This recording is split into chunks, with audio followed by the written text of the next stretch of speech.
અને આ તરફ વધુ એક મહત્વના સમાચાર મળી રહ્યા છે વડોદરાથી। જી હા, વડોદરા મહાનગરપાલિકામાં બોગસ ફાયર એનઓસીમાં હવે નવો ખુલાસો થયો છે। બોગસ ફાયર એનઓસીમાં ફાયર સેફટી સર્વિસ શંકાના દાયરામાં છે। સિવાય ફાયર સેફટી સર્વિસ શંકાના દાયરામાં આવે છે। બિલ્ડર સિહલ અર્શ પ્લાઝાના ભાગીદારોએ ખુલાસો કર્યો છે।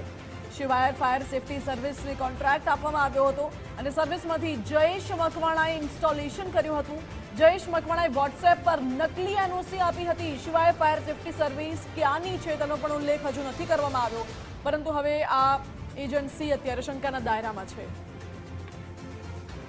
खुलासे में उन्होंने कहा है कि उस बिल्डिंग में 3 मालिक है, जिसमें से एक जो है एक डॉक्टर है। उन डॉक्टर का वहाँ पर एक हॉस्पिटल है। उस डॉक्टर हॉस्पिटल की जो भी उनको रिन्यूअल करना होता है, उसके लिए उन्होंने फायर एनओसी के लिए एक एजेंसी है शिवाय फायर सेफ्टी सर्विसेज, जिनका नाम है जयेश मकवाना। उस एप्लीकेशन में उन्होंने लिखा हुआ है कि उनसे उन्होंने वर्क ऑर्डर दिया था कि हमें फायर एनओसी के लिए और जो भी काम करना है उसके लिए आप हमें काम करके दीजिए। और उस बेसिस पे जो शिवाय फायर सेफ्टी एंड सर्विसेज जो एजेंसी है, उन्होंने उनको व्हाट्सएप पे ये एनओसी दी हुई है।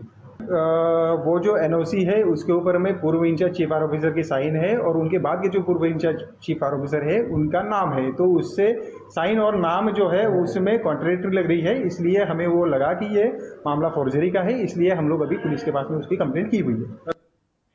એટલે અત્યારે આ ખુલાસો થયો છે, તપાસ વધુ ચાલી રહી છે। મારી સાથે વડોદરાથી સંવાદદાતા અલ્પેશ સુથાર લાઈવ જોડાઈ ગયા છે।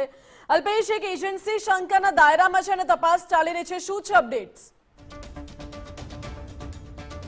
બિલકુલની વાત કરાવું તો જે રીતે સમગ્ર મામલે નકલી ફાયર એનઓસી આપવાનો પર્દાફાશ થયો, ફાયર વિભાગ દ્વારા રાવપુરા પોલીસ સ્ટેશન છે ત્યાં ફરિયાદ પણ નોંધાવવામાં આવી। સાથે સાથે બિલ્ડર તેમજ ત્યાં જે પ્લાઝાના જે સંચાલકો છે તેમને પણ નોટિસ આપવામાં આવી હતી। 3 દિવસની અંદર ખુલાસો માગવામાં આવ્યો હતો।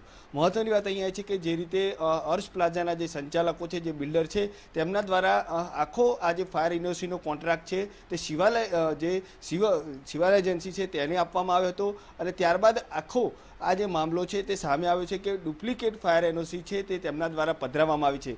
જો કે જયેશ મકવાણા નામના જે ઈસમ છે તેણે આ જે ફાયરનું જે સિસ્ટમ છે ત્યાં ઇન્સ્ટોલ કરી હતી, પરંતુ ત્યારબાદ આખી આ જે કોમ્પ્લેક્સની અંદર આગ લાગે છે ત્યારબાદ સમગ્ર મામલે ફાયર વિભાગ દ્વારા જ્યારે વેરીફાઈ કરવામાં આવે છે ત્યારે આખો આ જે મામલો છે તે સામે આવે છે। ચોક્કસથી કહી શકાય કે જે રીતે આખું આ જે એજન્સી ચલાવનાર સંચાલકો ક્યાંના છે, કઈ જગ્યાએ તેમની ઓફિસ છે, તેનો કોઈપણ પ્રકારનો ઉલ્લેખ છે તે આની અંદર નથી કરવામાં આવ્યો। તેને જ લઈને હાલ ફાયર વિભાગ છે તે પણ ક્યાંક ને ક્યાંક તપાસ કરી રહ્યું છે। સાથે સાથે આ જે ફાયર એનઓસી છે તેની અંદર તત્કાલીન જે ચીફ ફાયર ઓફિસર હતા નિકુંજ આઝાદ તેમનો સિક્કો છે। સાથે સાથે અગાઉના જે ચીફ ફાયર ઓફિસર હતા પાર્થ બ્રહ્મભટ્ટ તેમની સહી કરવામાં આવી છે।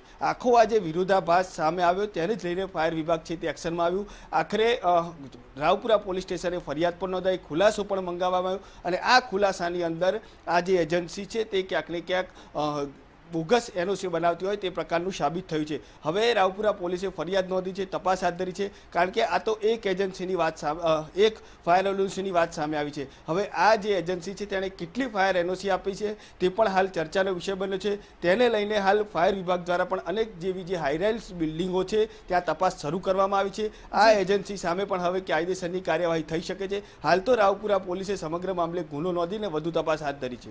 ઓકે અલ્પેશ, બિલકુલ આપ જોડાયેલા રહેશો, એટલે હાલ તો રાવપુરા પોલીસે આ બાબતે વધુ તપાસ શરૂ